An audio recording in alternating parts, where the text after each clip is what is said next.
তাকে লোক চলাচল পথের ধারে স্বল্প পানি বিশিষ্ট কোনো কূপের গভীরে ফেলে আসো। সর্বসম্মতিক্রমে এই সিদ্ধান্ত করে তারা পিতার নিকট গমন করলো এবং ইউসুফ আলাইসাল্লামকে তাদের সঙ্গে বেড়াতে যাওয়ার অনুমতি প্রার্থনা করলো। তিনি রাজি হলেন না। অবশেষে তারা ইউসুফ আলাইসাল্লামকে কুলুঙ্গ করলো। তিনি ভাইদের সঙ্গে যাওয়ার জন্য পিতাকে পীড়াপিড়ি করলেন। অগত্য ইয়াকুব আলাইসাল্লাম ইউসুফকে অনুমতি দিলেন। টিকা আয়াত নং হচ্ছে 18।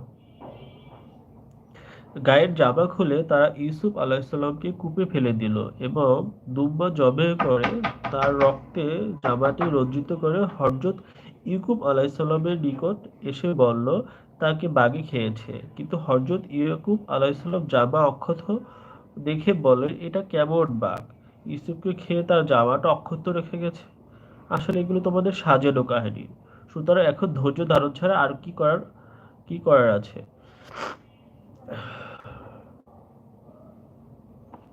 মূলত ভাইয়েরা ছোট ভাইকে হিংসা করত।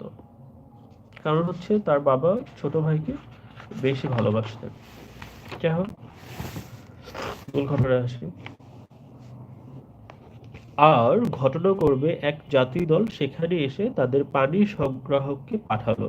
সে বালতি কূপে ফেলে বলল, সুখবর, এ যে এক বালক। তারা তাকে পণ্যরূপে লুকালো, আর আল্লাহ তাদের কর্ম সম্পর্কে জানেন।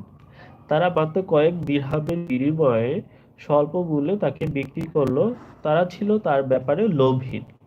আর মিশরের যে ব্যক্তি তাকে ক্রয় করলো সে তার স্ত্রীকে বলল, এর সম্ভাব্য বজায় রেখো, হয়তো সে আমাদের উপকারে আসবে, অথবা আমরা তাকে পুত্র বানিয়ে নেব। এভাবে আমি ইউসুফকে জমিনে দিলাম, যেহেতু তাকে স্বপ্নের ব্যাখ্যা শিখাবো। আল্লাহ কর্ম সম্পাদনে বিজয়ী, কিন্তু অধিকাংশ লোক এ বিষয়ে জানে না।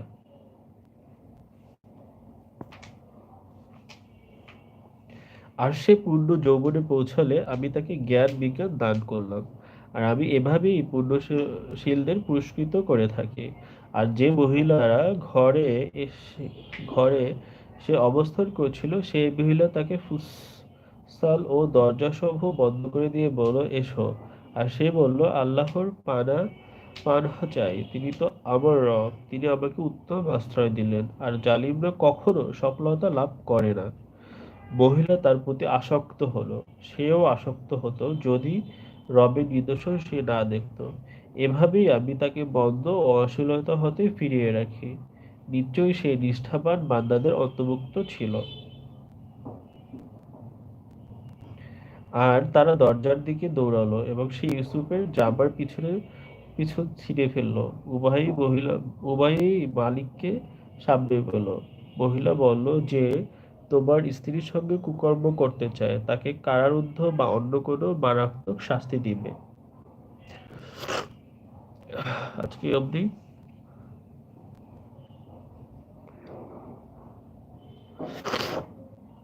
Thank you so much everyone, যারা যারা জয়েন করেছিলেন। আসলে সবাই ভালো আছেন, আল্লাহর পথে আছে। কি কোথা থেকে জয়েন করেছেন, কোথা থেকে দেখছেন, যদি কমেন্ট করে যারা, আমি উপকৃত হবো। বিসমিল্লাহির রহমানির রহিম। সাদাকাল্লাহু আলাইহি। আলাদা একটা শান্তি পাওয়া যায় এটাতে, চুমু খেলে, এটাকে জড়িয়ে ধরলে। আলাম আলহামদুলিল্লাহ। বেশ কিছু তো হলো কন্ট্যাক্ট করতে পারি নাই। হয়তো এটা শয়তানের কাজ, কারণ শয়তান আমাদের প্রকাশ্যে আমাদের ধোঁকা দেয় বিভিন্ন কাজ ব্যস্ততার কারণে করা হয় না। তাহলে আমি হয়তো 12তম পাড়া পড়েছে এখন করছি। যাই হোক, সবাই আমার জন্য দোয়া করবেন একটু, যাতে আমি আল্লাহর পথে আসতে পারি, চলতে পারি নিয়মিত, মহান রাব্বুল আলামিনের ইবাদত করতে পারি। অ্যাকচুয়ালি আমাদের মূল উদ্দেশ্য এই পৃথিবীতে আসা মহান রাব্বুল আলামিনকে সন্তুষ্ট করা। তো এছাড়া আমাদের আর কোনো কাজ নেই। তো সেক্ষেত্রে আমাদের তো দুনিয়াবী যত কাজ আছে সেগুলোর পাশাপাশি ইসলামের পথে চলা, ইসলামের যে নিয়মগুলো আছে সেগুলো মেনে চলা আমাদের উত্তম কাজ। কারণ মহান রাব্বুল আলামিন সবকিছু আমাদের জন্য আগেই ঠিক করে রেখেছে। সো আমাদের তার হুকুম মেনে চলাই একদম প্রথম কাজ হচ্ছে। আসসালামু আলাইকুম গাইস, আপনারা কোথা থেকে জয়েন করেছেন প্লিজ কমেন্ট করুন। শুক্রবার আজকে।